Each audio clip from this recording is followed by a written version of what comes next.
नमस्कार दोस्तों, आपके अपने चैनल हमारे संस्कार में आपका बहुत बहुत स्वागत है।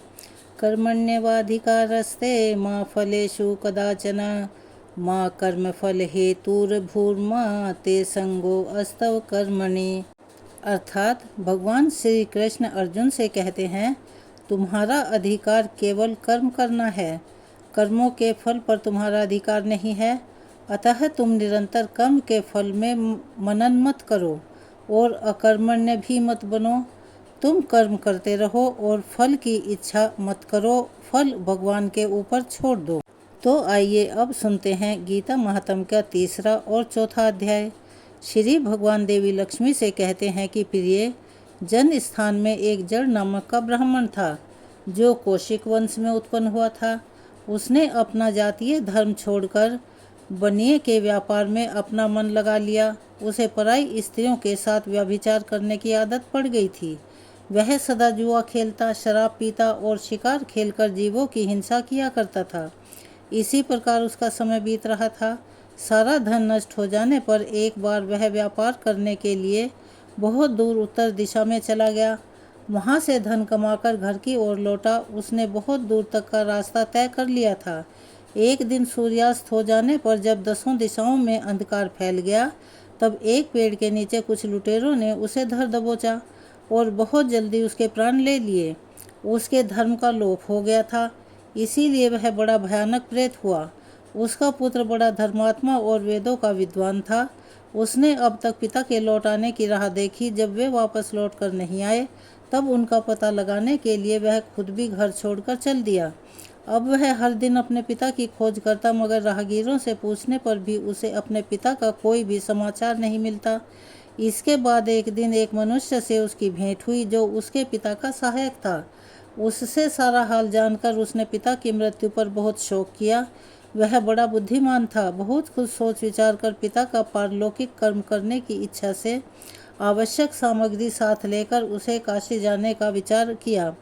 रास्ते में 7-8 जगह पड़ाव डालकर वह 9वें दिन उसी वृक्ष के नीचे पहुंचा जहां उसके पिता मारे गए थे। उस स्थान पर उसने संधि उपासना की और गीता के तीसरे अध्याय का पाठ किया। ठीक उसी समय आकाश में बड़ी भयानक आवाज़ हुई। उसने अपने पिता को भयंकर आकार में देखा। फिर तुरंत ही अपने सामने आकाश में उसे एक सुंदर विमान भी दिखाई दिया जो महान तेज से व्याप्त हो रहा था। उसमें अनेकों छोटी छोटी घंटियां लगी हुई थी। उसके तेज से सभी दिशाएं आलोकित हो रही थी। यह दृश्य देखकर उसके मन की व्यग्रता दूर हो गई। उसने विमान पर अपने पिता को दिव्य रूप धारण किए विराजमान देखा। उनके शरीर पर पीतांबर शोभा पा रहा था और मुनिजन उनकी स्तुति कर रहे थे। उन्हें देखते ही पुत्र ने प्रणाम किया। तब पिता ने भी उसे आशीर्वाद दिया। इसके बाद उसने पिता से सारा वृतांत पूछा। उसके उत्तर में पिता ने सब बातें बतलाकर इस प्रकार कहना आरंभ किया, बेटा, डरवश मेरे निकट गीता के तृतीय अध्याय का पाठ करके तुमने इस शरीर के द्वारा किए हुए दुस्तज्य कर्मों से मुझे छुड़ा दिया। तुमने मुझे इसीलिए अब तुम घर लौट जाओ, क्योंकि जिसके लिए तुम काशी जा रहे थे वह उद्देश्य इस समय तृतीय अध्याय के पाठ से ही सिद्ध हो गया है। पिता के ऐसा कहने पर पुत्र ने पूछा, तात, मेरे हित का उपदेश कीजिए और कोई कार्य जो मेरे लिए करने लायक हो बतलाइए। तब पिता ने अपने पुत्र से कहा कि बेटा, तुम्हें यही कार्य फिर करना है। मैंने जो कर्म किया है वही मेरे भाई ने भी किया है। इससे वे घोर नरक में पड़े हुए हैं। उनका भी तुम्हें उद्धार करना चाहिए तथा मेरे कुल के और भी जितने लोग नरक में पड़े हैं उन सब का भी तुम्हारे द्वारा उद्धार होना चाहिए। यही मेरा मनोरथ है। बेटा, जिस साधन के द्वारा तुमने मुझे संकट से छुड़ाया है उसी का अनुष्ठान तुम अब औरों के लिए भी करना उचित होगा। उसका अनुष्ठान करके उससे होने वाला पुण्य उन नारकीय जीवों को संकल्प करके दे दो। इससे वे समस्त पूर्वज मेरी ही तरह यातना से मुक्त होकर बहुत ही जल्दी श्री विष्णु के परम पद को प्राप्त हो जाएंगे। पिता का यह संदेश सुनकर पुत्र ने कहा, तात, अगर ऐसी बात है और आपकी भी ऐसी ही इच्छा है तो मैं समस्त नारकीय जीवों का नरक से उद्धार कर दूंगा। यह सुनकर उसके पिता बोले, बेटा, एवमस्तु, तुम्हारा कल्याण हो। मेरा अत्यंत प्रिय कार्य संपन्न हो गया। इस प्रकार पुत्र को आश्वासन देकर उसके पिता भगवान विष्णु के परम धाम को चले गए। इसके बाद वह भी लौटकर जनस्थान में आया और परम सुंदर भगवान श्री कृष्ण के मंदिर में उनके समक्ष बैठकर पिता के आदेशानुसार गीता के 3 अध्याय का पाठ करने लगा। उसने नारकीय जीवों का उद्धार करने की इच्छा से गीता पाठ जनित सारा पुण्य संकल्प करके दे दिया। इसी बीच में भगवान विष्णु के दूत यातना भोगने वाले नारकीय जीवों को छुड़ाने के लिए यमराज के पास गए। यमराज ने नाना प्रकार के सत्कार से उनका पूजन किया और कुशल मंगल पूछी। तब वे बोले, धर्मराज, हम लोगों के लिए सब और आनंद ही आनंद है। इस प्रकार सत्कार करके पितृलोक के सम्राट परम बुद्धिमान यम ने विष्णु दूतों से यमलोक में आने का कारण पूछा। तब विष्णु दूतों ने कहा, यमराज, शेष सैया पर शयन करने वाले भगवान विष्णु ने हम लोगों को आपके पास कुछ संदेश देने के लिए भेजा है। भगवान हम लोगों के मुख से आपके कुशल पूछते हैं और यह आज्ञा देते हैं कि आप नरक में पड़े हुए सभी प्राणियों को छोड़ दीजिए। अमित तेजस्वी भगवान विष्णु का यह आदेश सुनकर यम ने मस्तक झुकाकर उस आदेश को सहज स्वीकार कर लिया। फिर मन ही मन कुछ सोचा। इसके बाद मदोन्मत्त नारकीय जीवों को नरक से मुक्त देखकर उनके साथ ही वे भगवान विष्णु के वास स्थान को चले गए। यमराज श्रेष्ठ विमान के द्वारा जहाँ क्षीर सागर है वहीं जा पहुँचे। उसके भीतर कोटि कोटि सूर्य के समान कांतिमान नीलकमल दल के समान श्याम सुंदर लोकनाथ जगत गुरु श्री हरि का उन्होंने दर्शन किया। भगवान का तेज उनकी शैया बने हुए शेषनाग के फनों की मणियों के प्रकाश से दोगुना हो रहा था। वे आनंद युक्त दिखाई दे रहे थे। उनका हृदय प्रसन्नता से भरा हुआ था। भगवती लक्ष्मी अपनी सरल चितवन से प्रेम पूर्वक उन्हें बार बार निहार रही थी। चारों ओर योगी जन भगवान की सेवा में खड़े थे। उन योगियों की आंखों के तारे ध्यानस्थ होने के कारण निश्चल प्रतीत होते थे। देवराज इंद्र अपने विरोधियों को परास्त करने के उद्देश्य से भगवान की स्तुति कर रहे थे। श्री ब्रह्मा जी के मुख से निकले हुए वेदांत वाक्य मूर्तिमान होकर भगवान के गुणों का गान कर रहे थे। भगवान पूर्णतः संतुष्ट होने के साथ ही समस्त योनियों के ओर से उदासीन लग रहे थे। जीवों में से जिन्होंने योग्य साधन के द्वारा अधिक पुण्य संचय किया था, उन सबको एक ही साथ वे कृपा दृष्टि से निहार रहे थे। भगवान अपने स्वरूप भूत अखिल चराचर जगत को आनंद पूर्ण दृष्टि से आमोद कर रहे थे। शेषनाग की प्रभा से उदास और सर्वत्र व्यापक दिव्य विग्रह धारण किए नीलकमल के समान श्याम वर्ण वाले श्री हरि ऐसे जान पड़ते थे मानो चांदनी से घिरा हुआ आकाश सुशोभित हो रहा हो। इस प्रकार भगवान की झांकी करके यमराज अपने विशाल बुद्धि के द्वारा उनकी स्तुति करने लगे। यमराज जी बोले, संपूर्ण जगत का निर्माण करने वाले परमेश्वर, आपका अंतःकरण अत्यंत निर्मल है। आपके मुख से ही वेदों का प्रादुर्भाव हुआ है। आप ही विश्वरूप और इसके विधायक ब्रह्मा हैं। आपको नमस्कार है। अपने बल और वेग के कारण जो अत्यंत दुर्दैव प्रतीत होते हैं, ऐसे दानवेंद्रों का अभिमान चूर्ण करने वाले भगवान विष्णु को नमस्कार है। पालन के समय सत्वम शरीर धारण करने वाले विश्व के आधारभूत सर्वव्यापी श्री हरि को नमस्कार है। समस्त देहधारियों की पातक राशि को दूर करने वाले परमात्मा को प्रणाम है। जिनके ललाटवर्ती नेत्र के थोड़ा सा खुलने पर भी आग की लपटें निकलने लगती हैं, उन रुद्र रूपधारी आप परमेश्वर को नमस्कार है। आप संपूर्ण विश्व के गुरु, आत्मा और महेश्वर हैं। अतः समस्त वैष्णव जनों को संकट से मुक्त करके उन पर अनुग्रह करते हैं। आप माया से विस्तार को प्राप्त हुए अखिल विश्व में व्याप्त होकर भी कभी माया अथवा उससे उत्पन्न होने वाले गुणों से मोहित नहीं होते। माया तथा माया जनित गुणों के बीच में स्थित होने पर भी आप उनमें से किसी का प्रभाव आपके ऊपर नहीं पड़ता। आपकी महिमा का अंत नहीं है, क्योंकि आप असीम हैं, अनंत हैं। फिर आप वाणी के विषय कैसे हो सकते हैं? अतः मेरा मौन रहना ही उचित है। इस प्रकार स्तुति करके यमराज ने हाथ जोड़कर कहा, जगत गुरु, आपके आदेश से इन जीवों को गुण रहित होने पर भी मैंने छोड़ दिया है। अब मेरे योग्य जो कार्य हो उसे बताइए। उनके ऐसा कहने पर भगवान मधुसूदन मेघ के समान गंभीर वाणी द्वारा मानो अमृत रस से सींचते हुए बोले, धर्मराज, तुम सबके प्रति समान भाव रखते हुए लोगों का पाप से उद्धार कर रहे हो। तुम देहधारियों पर भार रखकर मैं निश्चिंत हूँ। अतः तुम अपना काम करो और अपने लोक को लौट जाओ। ऐसा कहकर भगवान अंतर्ध्यान हो गए। यमराज भी अपनी पुरी को लौट आए तथा वह ब्राह्मण अपनी जाति के और समस्त नारकीय जीवों का नरक से उद्धार करके स्वयं भी श्रेष्ठ विमान द्वारा श्री विष्णु धाम को चला गया। यहाँ हमारा तीसरा अध्याय समाप्त होता है।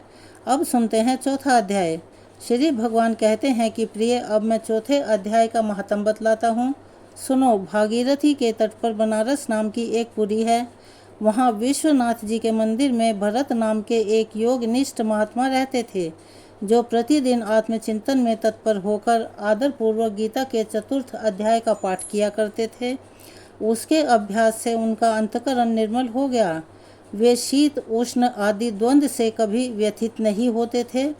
एक समय की बात है, वे तपोधन नगर की सीमा में स्थित देवताओं का दर्शन करने की इच्छा से भ्रमण करते हुए नगर से बाहर निकल गए। वहाँ बेर के 2 वृक्ष थे। उन्हीं की जड़ में वे विश्राम करने लगे। एक वृक्ष की जड़ में उन्होंने अपना मस्तक रखा तथा दूसरे वृक्ष की जड़ में एक पैर टिका हुआ था। थोड़ी देर बाद जब वे तपस्वी चले गए, तब बेर के वे दोनों पेड़ 5 ही 6 दिनों के भीतर सूख गए। उनमें पत्ते और डालियां भी नहीं रह गई थी। इसके बाद वे दोनों वृक्ष कहीं ब्राह्मणों के पवित्र गृह में 2 कन्याओं के रूप में उत्पन्न हुए। वे दोनों जब बढ़कर 7 वर्ष की हो गई, तब एक दिन उन्होंने दूर देशों में घूमकर आते हुए भरत मुनि को देखा। उन्हें देखते ही वे दोनों उनके चरणों में गिर पड़ी और मीठी वाणी में बोली, मुने, आपकी ही कृपा से हम दोनों का उद्धार हुआ है। हमने बेर की योनि त्याग कर मानव शरीर प्राप्त किया है। उनके इस प्रकार कहने पर मुनि को बड़ा आश्चर्य हुआ। उन्होंने पूछा, पुत्रियों, मैंने कब और किस साधन से तुम्हें मुक्त किया था? साथ ही यह भी बताओ कि तुम्हारे बेर के वृक्ष होने का कारण क्या था, क्योंकि इस विषय में मुझे कुछ भी ज्ञात नहीं है। तब वे कन्याएं पहले उन्हें अपने बेर हो जाने का कारण बतलाती हुई बोली, मुने, गोदावरी नदी के तट पर छिन्न पाप नाम का एक उत्तम तीर्थ है, जो मनुष्यों को पुण्य प्रदान करने वाला है। वह पावनता की चरम सीमा पर पहुंचा हुआ है। उस तीर्थ में सत्यतपा नामक एक तपस्वी बड़ी कठोर तपस्या कर रहे थे। वे ग्रीष्म ऋतु में प्रज्वलित अग्नियों के बीच में बैठते थे।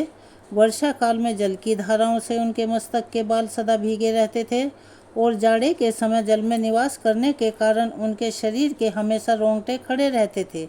वे बाहर भीतर से सदा शुद्ध रहते, समय पर तपस्या करते और मन तथा इंद्रियों को संयम में रखते हुए परम शांति प्राप्त करके आत्मा में ही रमण किया करते थे। अपने विद्वता के कारण जैसा व्याख्यान करते थे, उसे सुनने के लिए साक्षात ब्रह्मा जी की भी प्रतिदिन उनके पास उपस्थित होते थे और प्रश्न किया करते थे। ब्रह्मा जी के साथ उनका कोई संकोच नहीं रह गया था, अतः उनके आने पर भी वे सदा तपस्या में मग्न रहते थे। परमात्मा के ध्यान में निरंतर संलग्न रहने के कारण उनकी तपस्या सदा बढ़ती जा रही थी। सत्यतपा को जीवन मुक्त के समान मानकर इंद्र को अपने समृद्धशाली पद के संबंध में कुछ भय हुआ। तब उन्होंने उनकी तपस्या में सैकड़ों विघ्न डालने आरंभ किए। अप्सराओं के समुदाय से हम दोनों को बुलाकर उन्होंने इस प्रकार आदेश दिया कि तुम दोनों उस तपस्वी की तपस्या में विघ्न डालो, जो मुझे इंद्र पद से हटाकर स्वयं स्वर्ग का राज भोगना चाहता है। इंद्र का यह आदेश पाकर हम दोनों उसके सामने से चलकर गोदावरी के तीर पर जहाँ वे मुनि तपस्या करते थे, वहाँ आ गई। वहाँ मंद और गंभीर स्वर से बजते हुए मृदंग तथा मधुर वेणुनाद से के साथ हम दोनों ने अन्य अप्सराओं सहित मधुर स्वर में गान आरंभ कर दिया। इतना ही नहीं, उन योगी महात्मा को वश में करने के लिए हम लोग स्वर, ताल और लय के साथ नृत्य भी करने लगी। बीच बीच में जरा जरा सा आंचल खिसकने पर उन्हें हमारी छाती भी दिख जाती थी। हम दोनों की उन्मत्त गति काम भाव का उद्दीपन करने वाली थी, किंतु उसने उन निर्विकार चित्त वाले महात्मा के मन में क्रोध का संचार कर दिया। तब उन्होंने हाथ से जल छोड़कर हमें क्रोध पूर्वक शाप दिया, अरे तुम दोनों गंगा जी के तट पर बेर के वृक्ष हो जाओ। यह सुनकर हम लोगों ने बड़ी विनय के साथ उनसे कहा, महात्मन, हम दोनों पराधीन थी, अतः हमारे द्वारा जो दुष्कर्म हो गया है उसे आप क्षमा कर दीजिए। ऐसा कहकर हमने उस मुनि को प्रसन्न कर लिया। तब उन पवित्र चित्त वाले मुनि ने हमारे शाप उद्धार की अवधि निश्चित करते हुए कहा कि भरत मुनि के आने तक ही तुम पर यह शाप रहेगा। उसके बाद तुम लोगों का मृत्युलोक में जन्म होगा और पूर्व जन्म की स्मृति भी बनी रहेगी। मुनि, जिस समय हम दोनों बेर के वृक्ष के रूप में खड़ी थी, उस समय आपने हमारे समीप आकर गीता के चौथे अध्याय का जप करते हुए हमारा उद्धार किया था। अतः हम आपको प्रणाम करती हैं। आपने केवल शाप से ही नहीं बल्कि इस भयानक संसार से भी गीता के चतुर्थ अध्याय के पाठ द्वारा हमें मुक्त कर दिया। श्री भगवान कहते हैं, उन दोनों के इस प्रकार कहने पर मुनि बहुत ही प्रसन्न हुए और उनसे पूजित होकर विदा लेकर जैसे आए थे वैसे ही चले गए तथा वे कन्याएं भी बड़े आदर के साथ प्रतिदिन गीता के चतुर्थ अध्याय का पाठ करने लगी, जिससे उनका उद्धार हो गया। आज के अध्याय को हम यहीं विराम देते हैं। इससे आगे का वृतांत आप हमारी अगली वीडियो में सुनेंगे। अगर आप हमारे चैनल पर नए हैं और अभी तक आपने चैनल को सब्सक्राइब नहीं किया है तो प्लीज़ हमारे चैनल को सब्सक्राइब करें, वीडियो को लाइक करें, ज़्यादा से ज़्यादा शेयर करें ताकि इन कथाओं का लाभ दूसरे लोगों को भी मिल सके। बेल आइकन को दबाना ना भूलें ताकि हमारी आगे आने वाली वीडियो की जानकारी नोटिफिकेशन के ज़रिए आपको मिल जाया करे। तो चलिए एक बार प्यार से मेरे साथ बोलिए, हरे कृष्णा, राधे राधे, हर हर महादेव, ओम नमो भगवते वासुदेवाय नमः। कमेंट्स बॉक्स में इनमें से जिसमें भी आपकी श्रद्धा है वह लिखना ना भूलें। अपना सहयोग और प्यार हमें ऐसे ही प्रदान करते रहें। धन्यवाद।